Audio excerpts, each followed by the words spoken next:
You were pacing in front of the hospital room, your hands clasped behind your back as you went back and forth.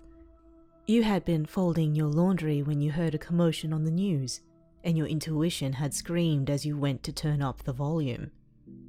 Kirishima had told you that he probably wouldn't be able to text you that day, and you knew not to push it.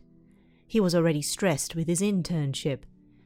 However, when you heard that Fat Gum was one of the pro heroes that had rushed into the building full of hostiles, you knew. All rationality flew out the window as your quirk activated at the rising of your nerves. When you first started dating, you had promised him that you wouldn't use your quirk to spy on him without his permission. But when your hands clutched your shirt, you realized that it was his hoodie a little bit too late.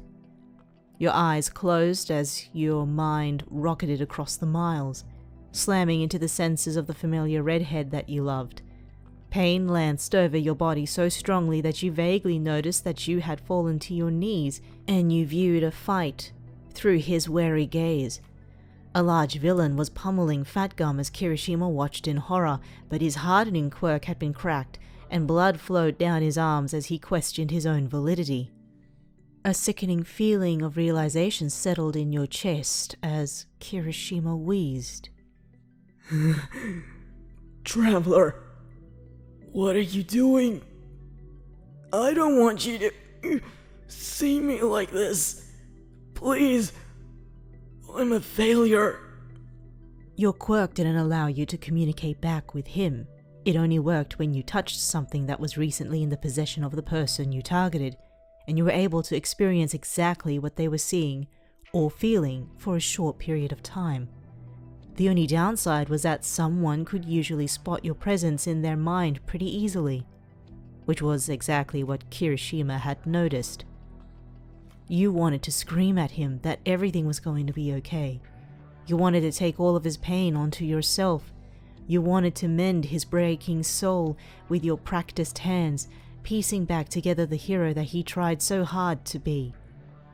Yet you were cursed to watch the man that you loved break in the face of the villains, beating himself up as he watched Fat Gum lose more and more of his protective fat. That is, until you felt his stubborn spirit swell. You felt yourself screaming for him to stop, but you could barely hear it as Kirishima strengthened his quirk. Listen, Traveler, I don't want you to feel this pain. I want you to know that I love you, no matter what happens next. I have to be the man that saves people. What would I do with myself if I just stood by and let these bastards win? You've got to disconnect from me. This is gonna hurt. You knew that you had to pull away, even if it felt like everything was in slow motion, as Kirishima ran back into the fight with renewed purpose. He was pushing himself too far.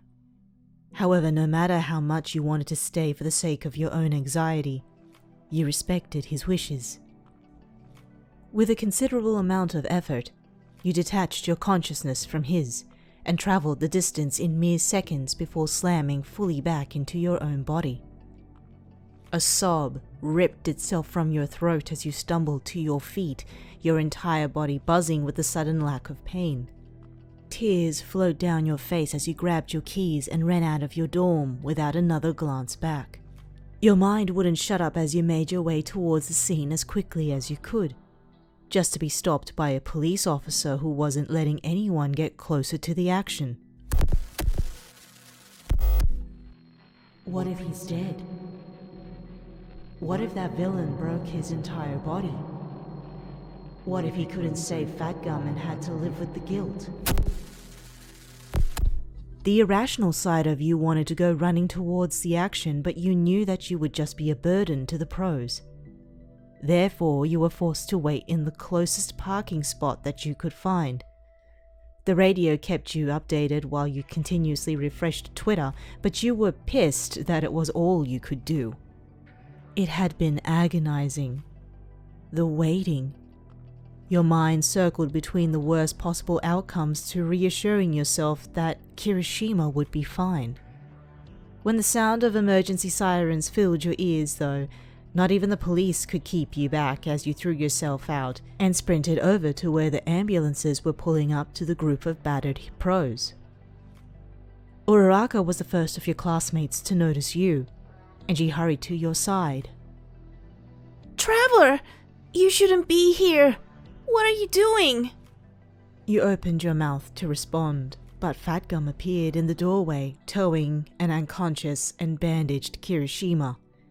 The entire English language left your brain as you hurried over to them, but someone roughly grabbed your arm and pulled you back. The next few hours had been a blur, but you found your mind becoming clearer as you paced before the room where they were keeping you separated from Kirishima.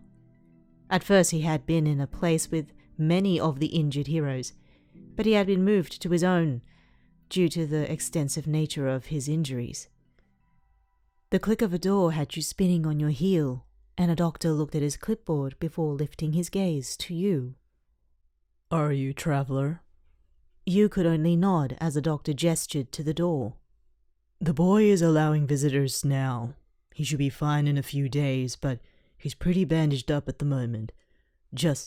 You hated to be rude, but you pushed past the doctor with a quick, Okay, thank you so much, bye! threw open the door and slammed it shut behind you.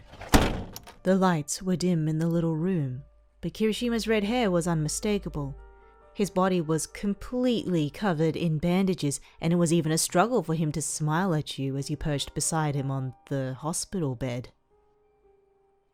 I'm a mummy! He happily stated.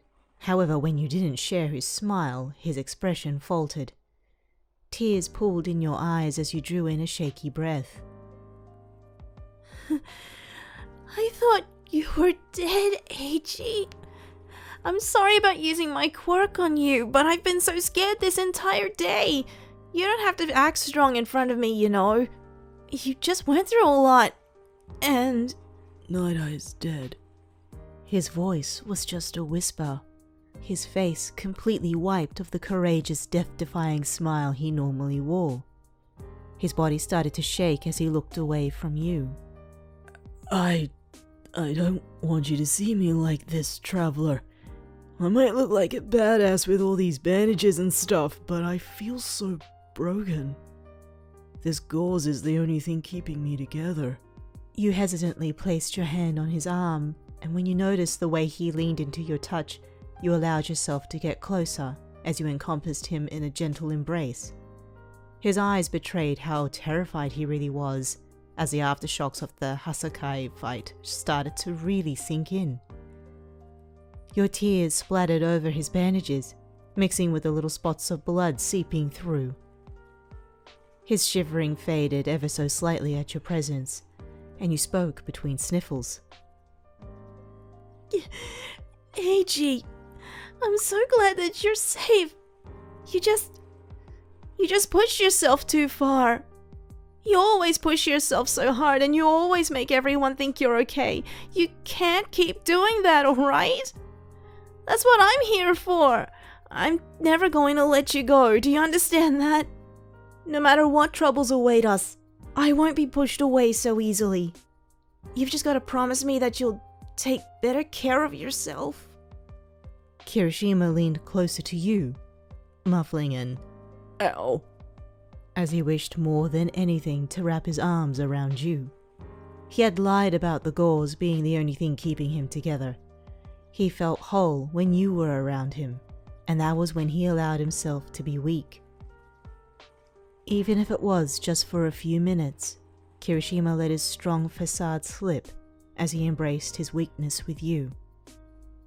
Even if his spirit was breaking, you were going to be the one that kept him together in the end.